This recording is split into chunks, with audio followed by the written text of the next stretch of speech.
बंगाल। स्वतंत्र बंगाल की स्थापना वर्ष 1717 ईस्वी में मुर्शीद कुली खां के द्वारा की गई थी। और जब मुर्शीद कुली खां ने 1717 में बंगाल की स्थापना की, उसके बाद 1740 ईस्वी में बंगाल के नवाब बने अलीवर्दी खां। अलीवर्दी खां की मृत्यु के बाद सिराजुद्दौला बंगाल का नवाब बना। तो हमने देखा मुर्शीद कुली खां ने 1717 में बंगाल की स्थापना की। 1740 ईस्वी में अलीवर्दी खां बंगाल का नवाब बना और अलीवर्दी खां की मृत्यु के बाद सिराजुद्दौला बंगाल का नवाब बना। जो सिराजुद्दौला था वो 10 अप्रैल 1756 को बंगाल का नवाब बना और अंग्रेज़ों ने जिस कासिम बाज़ार पे अपना कब्ज़ा कर रखा था, उस कासिम बाज़ार को सिराजुद्दौला जो है वो वापस ले लेता है और वापस कब्ज़ा कर लेता है। और जितने भी अंग्रेज़ जो कासिम बाज़ार में थे, वो अधिकांशतः जो हैं अंग्रेज़ ज्वारग्रस्त फुल्टा द्वीप, एक द्वीप है, आइलैंड है, फुल्टा नाम है उसका, उस फुल्टा द्वीप पे सिराजुद्दौला के डर से भाग गए। क्योंकि सिराजुद्दौला एकदम मूड में था कि किस तरह से अपने जो बंगाल में उसका आधिपत्य स्थापित हुआ है वो सब उसके ये में रहे, अंग्रेज़ों के कब्ज़े से बाहर हो जाए। तो कासिम बाज़ार उसने छीन लिया। कासिम बाज़ार के छीनने के बाद अंग्रेज़ जो हैं फुल्टा द्वीप भाग गए। उसके बाद इतना में ही सिराजुद्दौला नहीं रुका। पहले तो वो सिराजुद्दौला बंगाल का नवाब बना अलीवर्दी खां की मृत्यु के बाद, फिर कासिम बाज़ार पे कब्जा किया, अंग्रेज़ फुल्टा द्वीप भाग गए। इतना पे नहीं रुका, वो 20 जून 1756 को काल कोठरी की दुर्घटना हुई। और काल कोठरी की दुर्घटना में क्या हुआ, 146 अंग्रेज़ों को बंदी बना लिया सिराजुद्दौला। ठीक है। और काल कोठरी दुर्घटना में एक कोठरी में बंद कर दिया सिराजुद्दौला अंग्रेज़ों को, जिसमें 146 लोग थे। और वो इतना कंजस्टेड था कि उतने लोग सांस नहीं ले सकते थे। बहुत छोटी सी जगह में 146 लोगों को बंद कर दिया। और ये घटना जो थी, ये 20 जून की घटना थी। 20 जून 1756 की घटना थी। और 21 जून को जब कोठरी खोला गया तो मात्र 23 लोग जीवित मिले। तो ये अंग्रेज़ों के समय की एक ऐसी घटना थी जो बंगाल और अंग्रेज़ों को दहशत में डाल दिया था। फिर अंग्रेज़ों ने पुनः कलकत्ता पे अधिकार किया। कब? पुनः कलकत्ता पे अधिकार कर लिया 9 फरवरी 1757 को। अंग्रेज़ों का 57 वर्ष बहुत ही शुभ है। वो 1857 का युद्ध भी जीते और सिराजुद्दौला से कलकत्ता 1757 में भी छीन लिए। और छीनने के बाद कलकत्ता पर पुनः जब अधिकार कर लिए अंग्रेज़, जिस पे सिराजुद्दौला का अधिकार था, तो 9 फरवरी 1757 को अंग्रेज़ और सिराजुद्दौला के बीच अलीनगर की संधि हुई। ठीक है। और अंग्रेज़ जब भी कोई संधि करते हैं ना, तो अपने शर्तों पर करते हैं। तो हमने अब तक देखा स्वतंत्र बंगाल की स्थापना 1717 ईस्वी में हुई मुर्शीद कुली खां के द्वारा। मुर्शीद कुली खां के बाद अलीवर्दी खां नवाब बना। अलीवर्दी खां के बाद सिराजुद्दौला बना और सिराजुद्दौला 1756 में बना, 10 अप्रैल को बना। और सिराजुद्दौला अंग्रेज़ों से कोलकाता वापस ले लिया, कोलकाता पे अधिकार कर लिया। इसके अलावा कासिम बाज़ार पे अधिकार कर लिया। कासिम बाज़ार पे जब सिराजुद्दौला अधिकार किया तो यहाँ पे जो अंग्रेज़ थे वो भागकर फुल्टा द्वीप चले गए, जो पहले से ही ज्वारग्रस्त था। उसके बाद काल कोठरी की घटना हुई। काल कोठरी की घटना 20 जून 1756 की घटना थी। और 21 जून को जब कोठरी खोला गया तो जो 146 लोग 20 जून को बंद किए गए थे काल कोठरी में, उनकी मृत्यु हो गई थी और सिर्फ 23 लोग बचे थे। और अंग्रेज़ों ने पुनः कलकत्ता पर अधिकार कर लिया। उसके बाद अलीगढ़ गढ़ की संधि हुई 9 फरवरी 1757 को। सिराजुद्दौला का नाम अभी एक अन्य युद्ध में आएगा जो कि है प्लासी का युद्ध। प्लासी का युद्ध 23 जून 1757 को हुआ। 23 जून 1757 ईस्वी को प्लासी का युद्ध हुआ। प्लासी का जो युद्ध है प्लासी जो है बंगाल के नदिया जिले में भागीरथी नदी के किनारे अवस्थित एक क्षेत्र है। तो बंगाल में ही है, वेस्ट बंगाल में है प्लासी। किस नदी के किनारे है? भागीरथी नदी के किनारे। और किस तरफ है? बाएं तरफ। तो प्लासी बंगाल के नदिया जिले में भागीरथी नदी के बाएं किनारे पर अवस्थित है। और जब प्लासी का युद्ध हुआ, प्लासी का युद्ध कब हुआ? 1757 में। ठीक है, अंग्रेज़ों के लिए 57 बहुत ही महत्वपूर्ण है। चाहे 1757 का युद्ध हो, चाहे 1758 का, 1757 का प्लासी हो, चाहे 1857 का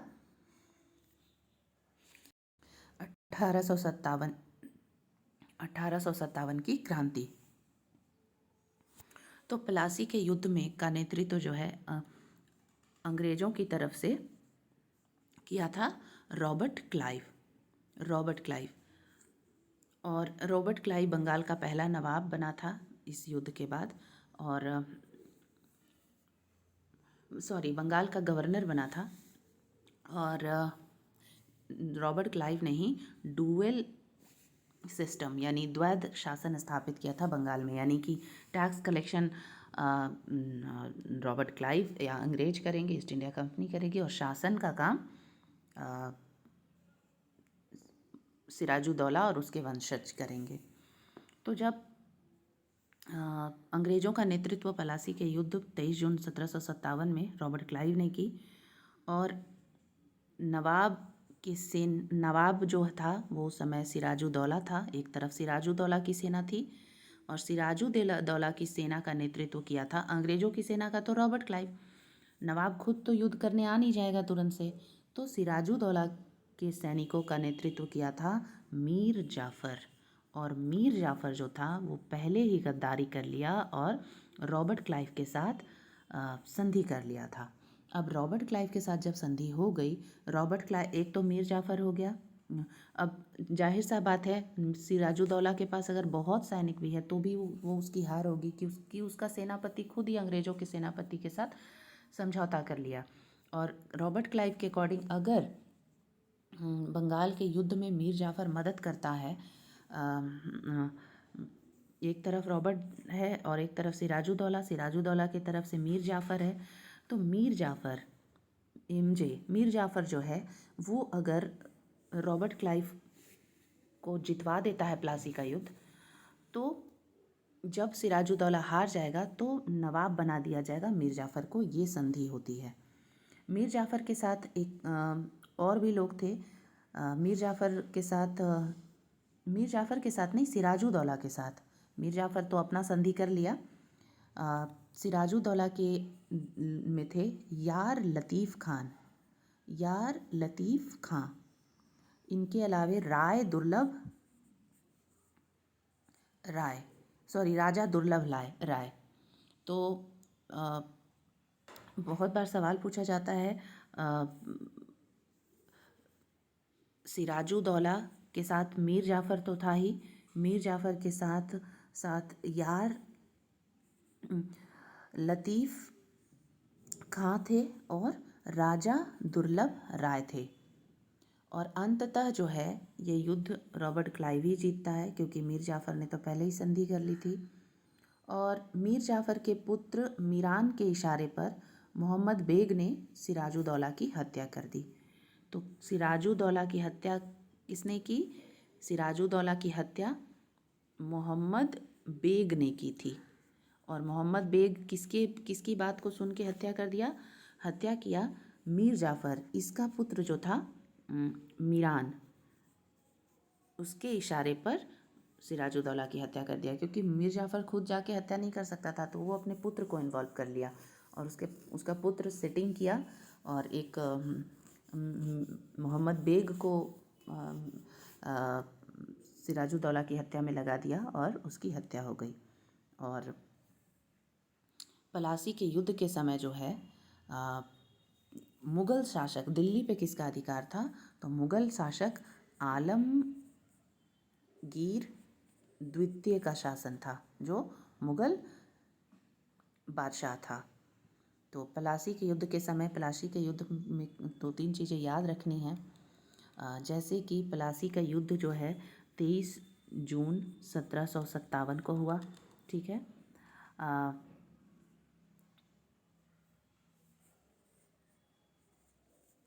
23 जून 1757 को हुआ। किसके बीच हुआ? अंग्रेज़ों के बीच और बंगाल के नवाब के बीच। अंग्रेज़ों का नेतृत्व कौन किया? Robert Clive. सिराजुद्दौला नवाब था। सिराजुद्दौला का नेतृत्व कौन किया सेना का? मीर जाफ़र। और यार लतीफ़ खान और राजा दुर्लभ राय ये थे। और मीर जाफ़र रॉबर्ट क्लाइव के साथ पहले ही संधि कर लिया और युद्ध के बाद नवाब बना। और मुग़ल नवाब जो था वो पलासी के युद्ध के समय आलमगीर द्वितीय था। फिर सिराजुद्दौला की जब मृत्यु कर दिया मीर बेग, ठीक है, मोहम्मद बेग, तो मोहम्मद बेग ने जब मीर जाफ़र के पुत्र मीरान के इशारे पर सिराजुद्दौला की हत्या कर दी, तो सिराजुद्दौला की मृत्यु के बाद रॉबर्ट क्लाइव ने 30 जून 1757 को मीर जाफ़र को संधि के अनुसार बंगाल का नवाब बना दिया और यह अंग्रेज़ों द्वारा बनाया गया बंगाल का पहला नवाब था। मीर जाफ़र फर्स्ट नवाब बना। चूँकि मीर जाफ़र वह एक अयोग्य शासक था, अंग्रेज़ों ने उसे हटाकर उसके दामाद मीर कासिम को बंगाल का नवाब बना दिया। तो मीर जाफ़र धोखा दिया था और मीर जाफ़र इसी लालच में नवाब बना था कि वो रॉबर्ट क्लाइव का इसलिए साथ दिया था पलासी के युद्ध में कि वो नवाब बने, मगर ये मीर जाफ़र जो था अंग्रेज़ों के हिसाब से अयोग्य था, बंगाल को देख नहीं सकता था, संभाल नहीं सकता था। इसलिए मीर जाफ़र के दामाद मीर कासिम को बंगाल का नवाब बना दिया गया। और मीर कासिम जो था, सबसे पहले क्या किया, मीर कासिम ने अपनी राजधानी जो है, जो पहले बंगाल की राजधानी मुर्शिदाबाद होती थी, ठीक है, मुर्शिदाबाद से अपनी राजधानी ट्रांसफ़र कर दी मुंगेर मीर कासिम ने, क्योंकि मीर कासिम एक समझदार व्यक्ति था। मीर कासिम का शासन जो है 1760 से 1765 तक रहा, क्योंकि बक्सर के युद्ध के बाद इसका शासन खत्म हो जाएगा।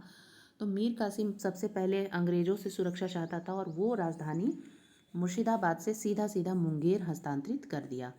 मीर कासिम ने बंगाल में जो दस्तक के दुरुपयोग को रोकने के लिए आंतरिक व्यापार पर सभी प्रकार के शुल्कों की वसूली बंद करवा दी। दस्तक एक प्रकार का यूरोपीय टैक्स कलेक्शन का एक टोकन था जिसको दस्तक बोलते थे। और ये जो दस्तक है ये अंग्रेज इशू करने लगे थे सिराजुद्दौला के समय से, ठीक है, खास करके जब सिराजुद्दौला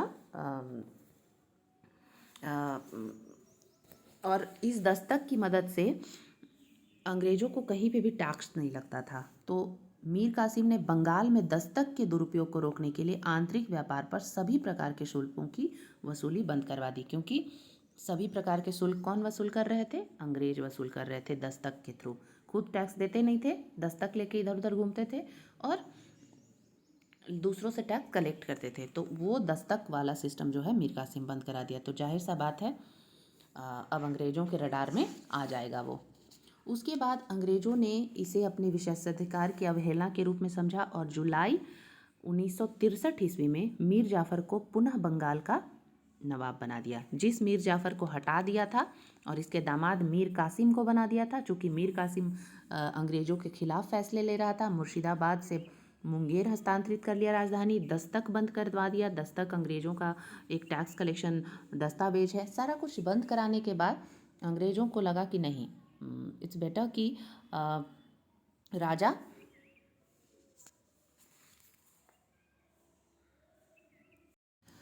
मीर जाफ़र ही रहे, मीर कासिम नहीं। तो अंग्रेज़ों ने अपने विशेषाधिकार की अवहेलना के रूप में समझा जब दस्तक बंद हो गया, और 1763 में फिर से अंग्रेज़ों ने मीर जाफ़र को बंगाल का नवाब बना दिया। और मीर कासिम को वो लोग ढूंढने लगे ताकि उसकी हत्या कर दें अंग्रेज, क्योंकि अब मीर कासिम जो है वो उनके गले की हड्डी बन चुका था, अंग्रेज़ों के गले की हड्डी। तब मीर कासिम जाकर छुप जाता है। मीर कासिम छिपता कहाँ है? बंगाल का ये नवाब था जिसको कि हटा के मीर जाफ़र को बना दिया गया, और मीर जाफ़र के स्थान पे ही मीर कासिम बना था। तो मीर कासिम फाइनली कहाँ छिपा? अवध के नवाब के यहाँ। उस समय अवध के नवाब कौन थे? शुजा-उद-दौला। सिराजुद्दौला नहीं, सिराजुद्दौला बंगाल का था जो इतना कुछ किया, ठीक है। ये शुजा-उद-दौला है, बंगाल अवध में शुजा-उद-दौला, ठीक है। अवध में शुजा-उद-दौला के यहाँ शरण ले लिया मीर कासिम। और फिर होता है एक अन्य युद्ध। उस युद्ध का नाम है बक्सर का युद्ध। बक्सर के युद्ध की तारीख है 22 अक्टूबर 1764, जबकि 23 जून 1757 प्लासी के युद्ध का समय है। बक्सर का जो युद्ध है, जो कि 22 अक्टूबर 1764 को हुआ, ये फिर से अंग्रेज़ों के खिलाफ, और इधर मीर कासिम जो कि था बंगाल का नवाब, फ़िलहाल अभी है तो मीर जाफ़र नियुक्त हो गया है, बंगाल का नवाब, अवध के नवाब शुजा-उद-दौला और मुग़ल शासक शाह आलम द्वितीय। जैसा कि मालूम है, यहाँ पे शुजा-उद-दौला है और शाह आलम द्वितीय हैं। मुग़ल शासक शाह आलम द्वितीय हैं। प्लासी के युद्ध के समय आलमगीर द्वितीय था मुग़ल शासक। तो यहाँ पे युद्ध होता है, और अंग्रेज़ों की सेना का जो नेतृत्व है वो करता है हेक्टर मुनरो, और हेक्टर मुनरो के नेतृत्व में हुआ जो युद्ध 22 अक्टूबर 1764 का, डेफिनेटली अंग्रेज विजयी होते हैं। और ये तीनों का पराजय अंग्रेज़ों के लिए वास्तविक रूप से भारत में सत्ता स्थापित अंग्रेज़ों की का जो हुआ वो बक्सर के युद्ध के बाद हुआ। प्लासी के युद्ध के बाद सिर्फ बंगाल में हुआ था, लेकिन अब बंगाल से जो मीर कासिम भागा अवध गया, अवध के शुजा-उद-दौला भी इस युद्ध में शामिल हुए, और शुजा-उद-दौला भी हारे साथ साथ। उसके बाद शाह आलम द्वितीय जो है वो मुग़ल शासक था, वो भी इस युद्ध में हारा। तो बक्सर का युद्ध एक निर्णायक युद्ध था जिसने अंग्रेज़ों की वास्तविक सत्ता हेक्टर मुनरो के नेतृत्व में स्थापित कर दी थी। हेक्टर मुनरो के नेतृत्व में बक्सर का युद्ध जीत लिया गया था। उसके बाद बक्सर के युद्ध के बाद संधि हुई। उस संधि का नाम है इलाहाबाद की संधि। इलाहाबाद की संधि हुई थी 12 अगस्त 1765 को, और ये संधि हुई थी, संधि में पक्षकार होते हैं, तो ये हुई थी शाह आलम जो कि था मुग़ल बादशाह जो हार चुका था, और रॉबर्ट क्लाइव के बीच। हेक्टर मुनरो सेना का नेतृत्व किया था और रॉबर्ट क्लाइव को भेजा गया था संधि करवाने के लिए। तो शाह आलम और रॉबर्ट क्लाइव की भी संधि हुई, और बंगाल में द्वैध शासन की शुरुआत हुई 1765 में। बंगाल में द्वैध शासन की शुरुआत रॉबर्ट क्लाइव ने की थी, और ये प्लासी के युद्ध के बाद नहीं, बक्सर के युद्ध के बाद शुरू हुई थी 1765 में। द्वैध शासन का ये मतलब है कि आप सिर्फ शासन करेंगे बंगाल में, और टैक्स कलेक्शन का पूरा काम अंग्रेज करेंगे। ये है द्वैध शासन। दो तरह का शासन, मतलब गद्दी पे को जो बैठेगा वो सिर्फ गद्दी पे बैठेगा, वो न्याय करेगा, फैसले लेगा, और टैक्स कलेक्शन का काम अंग्रेज करेंगे, क्योंकि युद्ध बहुत बड़े फ्रंट पे हार चुका था बंगाल का नवाब मीर कासिम। हालांकि उसके बाद मीर जाफ़र को बना दिया गया था, पर इतने बड़े युद्ध के बाद अंग्रेज कोई किसी मीर कासिम या जाफ़र के ये में नहीं फंसने वाले थे, इसीलिए वो लोग द्वैत शासन की शुरुआत कर दिए। और बंगाल में द्वैत शासन की शुरुआत 1765 में हुई। लियो कॉर्टिस को द्वैत शासक का जनक मानते हैं, लियो कॉर्टिस को। यहाँ पे डेफिनेटली भारत में द्वैत शासन जो है रॉबर्ट क्लाइव शुरू किया, लेकिन वैश्विक स्तर पर द्वैत शासन की शुरुआत लियो कॉर्टिस ने की। ठीक है। और 1772 ईस्वी में बंगाल में द्वैत शासन का अंत हो गया, क्योंकि कंप्लीटली द्वैत शासन की ज़रूरत ही नहीं थी, क्योंकि अंग्रेज़ों की सत्ता को अंग्रेज़ों ने पूरी तरह से हथिया लिया और अब कोई नवाब ववाब की ज़रूरत नहीं थी। तो नवाब वाली चीज़ ख़त्म करके बंगाल में द्वैत शासन को ख़त्म कर दिया वॉरेन हेस्टिंग्स, क्योंकि बंगाल का गवर्नर बना वॉरेन हेस्टिंग्स। और वो किसी अंग्रेज को रखना नहीं चाहता, मतलब अंग्रेज था वो किसी मुग़ल को झेलना नहीं चाहता था, इसलिए द्वैत शासन डुअल सिस्टम जो है उसको, जो रॉबर्ट क्लाइव शुरू किए थे, उसको वॉरेन हेस्टिंग्स ख़त्म कर दिए। अंग्रेज़ों ने अपने दीवानी कार्यों को संचालित करने के लिए बिहार में राजा सिताब राय, बंगाल में मोहम्मद रज़ा खान और उड़ीसा में दुर्लभ राय को नियुक्त किया। ठीक है। तो दीवानी कार्य करने के लिए दीवानी कार्य होता है, एक होता है दीवानी और एक होता है फौजदारी। फौजदारी होता है क्रिमिनल और दीवानी होता है रेवेन्यू से संदर्भित। यानी कि उड़ीसा में दुर्लभ राय को नियुक्त किया गया, सिताब राय को बंगाल में और मोहम्मद रज़ा खान को सिताब राय को बिहार में और मोहम्मद रज़ा खान को बंगाल में। और ये सिताब राय जो है सिताब दियरा एक जगह भी है जो कि सारण जिला में है, जहाँ पे जयप्रकाश नारायण जी का जन्म हुआ है। तो सिताब राय जो हैं वो बिहार में दीवानी कार्यों के संचालन के लिए उनको दिया गया। दुर्लभ राय जो कि सिराजुद्दौला के साथ और मीर जाफ़र के साथ युद्ध में था, यार लतीफ़ खान भी था और एक तरफ रॉबर्ट क्लाइव था, तो मीर जाफ़र संधि कर लिया और प्लासी का युद्ध हारा, तो उन्हीं दुर्लभ राय को दिया जाता है, उड़ीसा में नियुक्त किया जाता है, और रज़ा खान को बंगाल में। और अंततः अंग्रेज़ों ने नवाब शुजाउद्दौला के साथ फिर से एक इलाहाबाद की संधि 12 अगस्त को हुई थी शाह आलम के साथ। ठीक है।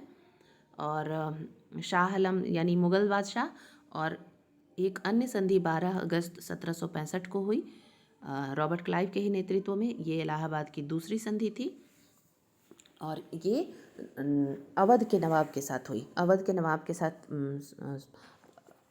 इलाहाबाद की दूसरी संधि हुई रॉबर्ट क्लाइव के नेतृत्व में ही, और अंग्रेज विन विन सिचुएशन में थे। ये थी कहानी बंगाल की। बंगाल वर्तमान में क्षेत्रफल की दृष्टि से भारत के राज्यों में 28 राज्यों और 8 केंद्र शासित प्रदेशों में 8वां है।